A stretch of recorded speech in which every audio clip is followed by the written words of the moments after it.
Last episode के and पे हमने देखा था कि मगरमच्छ जो था पानी के अंदर से बाहर निकल आता है और बाहर निकलने के बाद सबसे पहले वो चिलसियों के ऊपर अटैक करता है, उसे मारकर उसे खा जाता है। साथ ही वहां पर हिंदी में कुछ बोलता है तो मानाहान वहां पर उसकी आवाज सुनता है और कहता है कि ये क्या, ये यहाँ पर कुछ बोला और मुझे लगा था कि शायद यहाँ पर बोल नहीं सकता। मुझे यहाँ पर जो इसके बारे में शक था वो वाकई में सब यहाँ पर कंफर्म हो चुका है। ये किसी दूसरे इलाके से यहाँ पर लाया गया, किसी ने यहाँ पर इसको छोड़ा, इसी वजह से ये फॉरेन लैंग्वेज बोलता है जिसकी वजह से हमारी बात की समझ नहीं आ रही। इसके साथ ही मगरमच्छ जो था पीछे की तरफ मुड़ता है तो मानाहान कहता है कि अब कुछ भी हो जाए मुझे यहाँ पर इसे फाइट करनी पड़ेगी क्योंकि ये पानी से बाहर आ चुका है और मुझे यहाँ पर ब्लैक टाइगर की पावर्स को यूज करना पड़ेगा। अगर मैं ब्लैक टाइगर की पावर्स को यूज नहीं करूंगा तो फिर मैं इस गोस्रोमी को मार नहीं पाऊंगा। तो इसी के साथ ही मगरमच्छ बड़ी तेजी के साथ हमारे हान की तरफ आगे बढ़ता है। हमारा हान सोच रहा होता है कि अब यहाँ पर इसे फाइट करनी ही पड़ेगी। बाकी के सभी सोल्जर्स हैं वो सभी लोग यही समझेंगे कि मेरी तलवार के अंदर कुछ मैजिकल पावर्स हैं, उन्हें नहीं पता चलेगा कि यहाँ पर मेरे पास एक डीमन स्वॉर्ड है जिसके अंदर से डिमोनिक पावर्स निकल रही हैं। तो जैसे ही वो हमारे हान की तरफ आगे बढ़ रहा था वहीं पर से अपना रास्ता बदल लेता है और अपना रास्ता बदलने के बाद बड़ी तेजी के साथ बाकी के इंपीरियल सोल्जर्स की तरफ चला जाता है। तो हमारा हान कहता है कि ये क्या, ये मुझे इग्नोर करके दूसरी तरफ क्यों चला गया। तो कैप्टन बेचारा गिरा पड़ा होता है और उसके सोल्जर्स जो होते हैं बेचारे बहुत ज्यादा घबरा जाते हैं कि मॉन्स्टर उनकी तरफ आगे बढ़ रहा है। तो हमारा हान कहता है कि मुझे लगता है कि ये कम से कम इतना समझदार तो है कि इसे किसके ऊपर अटैक करके किसको खाना है, क्योंकि इसे पता है कि मेरे पास तलवार है और मैं यहाँ पर इसको टफ टाइम दे सकता हूँ। मैं पहले भी इसके ऊपर 2-3 बार अटैक कर चुका हूँ, वजह से ये उस सोल्जर्स की तरफ आगे बढ़ रहा है। पहले भी यहाँ पर इसने कॉन्ग को खाने की कोशिश की थी जो कि आसान टारगेट था। अब यहाँ पर ये सोल्जर्स को खाने की कोशिश कर रहा है, लेकिन इसी के साथ ही दिखाता है कि वो इंपीरियल आर्मी का कैप्टन जो होता है वो अपनी कमर के ऊपर लगे हुए बेल्ट को खोल लेता है। उस बेल्ट को खोलने के बाद सामने की तरफ करता है और उसे कहता है कि यहीं पर रुक जाओ। तो मगरमच्छ अपना बड़ा सा मुंह खोलकर जैसे उसके करीब पहुंचता है, जैसे वहां पर उसके हाथ में उस रिबन को देखता है वहीं पर रुक जाता है। और कैप्टन भी वहां पर सोच रहा था क्या ये काम कर गया, और इसी के साथ ही वो अपने सोल्जर से कहता है कि तुम सभी लोग यहाँ पर देख क्या रहे हो, चलो जल्दी से अपने बेल्ट खोलो और उसके सामने करो, हम लोग इससे यहाँ पर अपनी जान बचा सकते हैं। तुम लोगों को पता है ना कि यहाँ पर बेल्ट खोला जाए तो उसका क्या मतलब है, यानी कि हम लोग पर हार मान रहे हैं। और इसी के साथ ही वो सभी लोग जो होते हैं अपने अपने रेड बेल्ट जो होते हैं खोलकर उसके सामने कर देते हैं। तो जब वो अपने बेल्ट उसके सामने करते हैं तो बड़ी हैरानी की बात है कि मगरमच्छ उस बेल्ट को देखने के बाद वहां पर से पीछे मुड़ जाता है। हालांकि मुझे यहाँ पर इसकी बिल्कुल समझ नहीं आई कि अपनी कमर के ऊपर लगे हुए रेड कलर के बेल्ट को उतारकर यानी कपड़े को सामने करने से क्या मगरमच्छ पीछे मुड़ जाएगा और तुम्हें नहीं खाएगा। तुम्हारा हान भी इस बात से काफी हैरान होता है और कहता है कि ये हुआ क्या, ऐसा कैसे हो सकता है कि मगरमच्छ पीछे मुड़ गया हो। और इसी के साथ ही हमारा मगरमच्छ जो होता है फिर से हान की तरफ आगे बढ़ रहा होता है। तो कैप्टन कहता है हाँ ठीक है मॉन्स्टर जल्दी से जाओ, जाकर उस लड़के को खा डालो। हमारा हान वहां पर फाइट करने के लिए रेडी होता है, लेकिन मगरमच्छ जो है वो हान के ऊपर तो अटैक करने के लिए आगे बढ़ता ही नहीं है। और इसी के साथ ही वो साइड के ऊपर से फिर से पानी की तरफ जाना स्टार्ट कर देता है, लेकिन जैसे वो पानी की तरफ जा रहा होता है इसी के साथ ही वहीं पर रुक जाता है और शायद उसे साइड के ऊपर से कोई एनर्जी महसूस होती है। तो वो वहीं पर साइड के ऊपर देखता है, कैप्टन भी साइड के ऊपर देखता है और हमारा हान भी साइड के ऊपर देखता है। सभी लोग वहां पर साइड के ऊपर देखते हैं। वहां पर हमारी फ्रोस्ट होती है जो झाड़ियों के अंदर बैठी होती है। तुम्हारी हान वहीं पर झाड़ियों के अंदर बैठी होती है और रो रही होती है। इसी के साथ ही मगरमच्छ बड़ी तेजी के साथ उसे खाने के लिए उसकी तरफ लपकता है।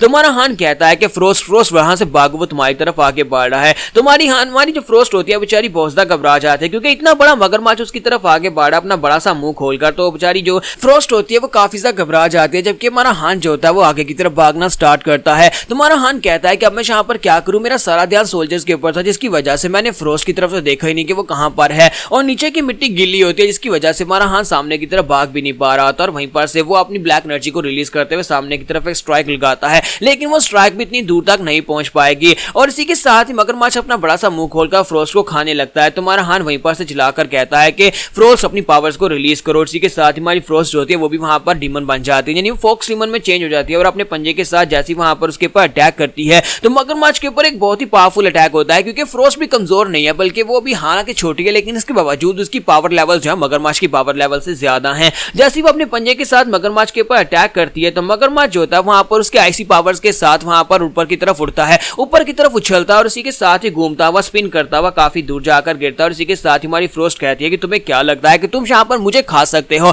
तुम मेरे सामने कुछ भी नहीं। और इसी के साथ ही फ्रोस्ट फिर से आगे बढ़ती है और जाकर अपने दोनों पंजों के साथ उसके ऊपर अटैक करती है। इस बार तो उसकी स्किन भी बुरी तरह से जख्मी होती है जिसकी वजह से मगरमच्छ फिर से वहां पर ऊपर हवा में उड़ता है और साथ ही उसकी हवा के साथ वहां पर स्पिन रोल करता है और स्पिन रोल करते हुए वहीं पर बाहर की तरफ गिर जाता है। और जैसे वहां पर बाहर गिरता है तो अब हमारा हान जो होता है वहां पर उसके सामने आकर खड़ा हो जाता है और फ्रोस्ट से कहता है कि फ्रोस्ट तुमने कर दिखाया। फ्रोस्ट की वजह से वहां पर उसकी बॉडी के ऊपर काफी बड़े बड़े पंजों के निशान पड़ जाते हैं क्योंकि हमारी फ्रोस्ट जो होती है उसके फॉक्स के जो नाखून होते हैं वो काफी ज्यादा तेज होते हैं। तुम्हारा हान कहता है कि अब जब तुमने इसको जख्मी कर दिया तो बाकी का सारा काम मैं खत्म करता हूं। और इसी के साथ ही हमारा हान अपनी तलवार उसकी बॉडी के अंदर दंसा देता है। तो जैसे हमारा हान अपनी तलवार उस मगरमच्छ की बॉडी के अंदर दंसाता है इसी के साथ उसकी मेमोरीज से पता चलती हैं कि आज ये कहां से आया है।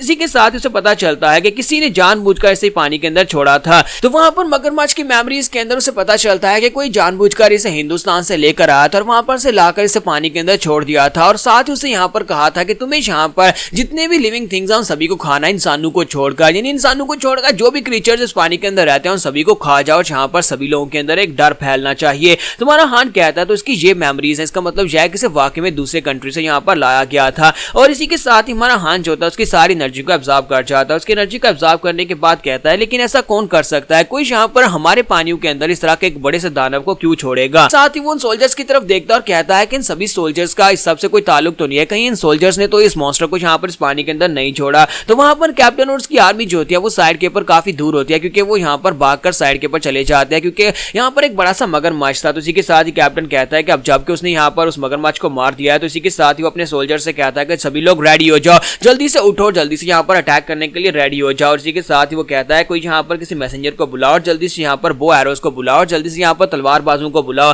तो कैप्टन अपने लोगों को वहां पर ऑर्डर्स दे रहा होता है कि जल्दी से फॉर्मेशंस बनाओ। तुम्हारा हान कहता है अगर इन लोगों ने अपनी फॉर्मेशंस बना ली और यहाँ पर अपने हमारे पर तीरों से अटैक करना शुरू कर दिया तो फिर हमारे लिए काफी ज्यादा मुश्किल हो जाएगा। मुझे यहाँ पर से फ्रोस्ट को अपने साथ लेकर भागना होगा, जल्दी से जल्दी यहाँ पर से निकल चलते हैं। मैं नहीं चाहता कि इन लोगों को मेरी ट्रू आइडेंटिटी के बारे में पता चले कि मैं ब्लैक टाइगर हूँ। जितना ज्यादा अच्छा है उतना, जितना ज्यादा इनको ना पता चले उतना ज्यादा अच्छा है। साथ ही हमारा हान आगे बढ़ता जाकर फ्रोस्ट से कहता है कि तुम यहाँ पर क्या कर रही हो। तो वो कहती है कि मैं यहाँ पर छुप कर बैठी हुई हूँ, वो इंपीरियल सोल्जर्स मुझे फिर से पकड़ लेंगे। तुम्हारा हान कहता है कि वो लोग तो अभी तक यहीं पर हैं। तो वो फिर से वहीं पर बैठ जाती है और कहती है लेकिन वो मुझे अपने साथ ले जाएंगे, वो मुझे लेने के लिए आए हैं। तो हान कहता है कि तुम यहाँ पर इन लोगों से डर रही हो, लास्ट टाइम भी वहां पर एक बंदा आया था जिसने इसी तरह की ड्रेसिंग की हुई थी। क्या यही वो लोग हैं जिन लोगों ने तुम्हें वहां पर उस आयरन के बॉक्स के अंदर, क्या इन्हीं लोगों ने तुम्हें ट्रैप किया हुआ था। तो वो कहती है कि हाँ, इन्हीं लोगों ने मुझे आयरन के बॉक्स के अंदर अंधेरे में बंद किया हुआ था। तुम्हारा हान कहता है कि हमें यहाँ पर से निकलना होगा। वो लोग जल्दी से जाकर अपनी तैयारी करने वाले हैं ताकि हमारे पर अटैक कर सके। इससे पहले कि वो अटैक करने के लिए फॉर्मेशन में आए हम लोग यहाँ पर से चले जाते हैं और मेरे पास यहाँ पर इतनी ज्यादा स्ट्रेंथ नहीं है कि मैं सभी से मुकाबला कर सकूं या फिर आम इंसानों को मार डालूं।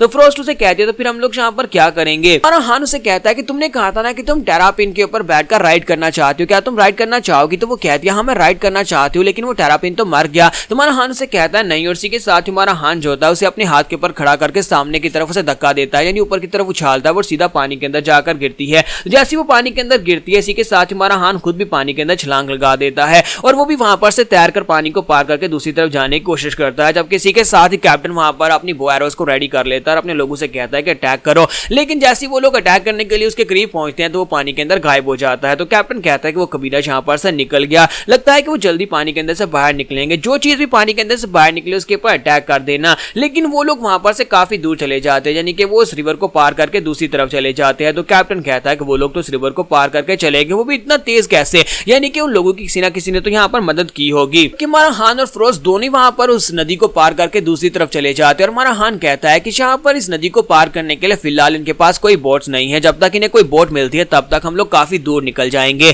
तो यहाँ पर हमारी एपिसोड 14 का एंड करेंगे और नेक्स्ट एपिसोड में देखेंगे अब आगे इनकी जर्नी में क्या आने वाला है।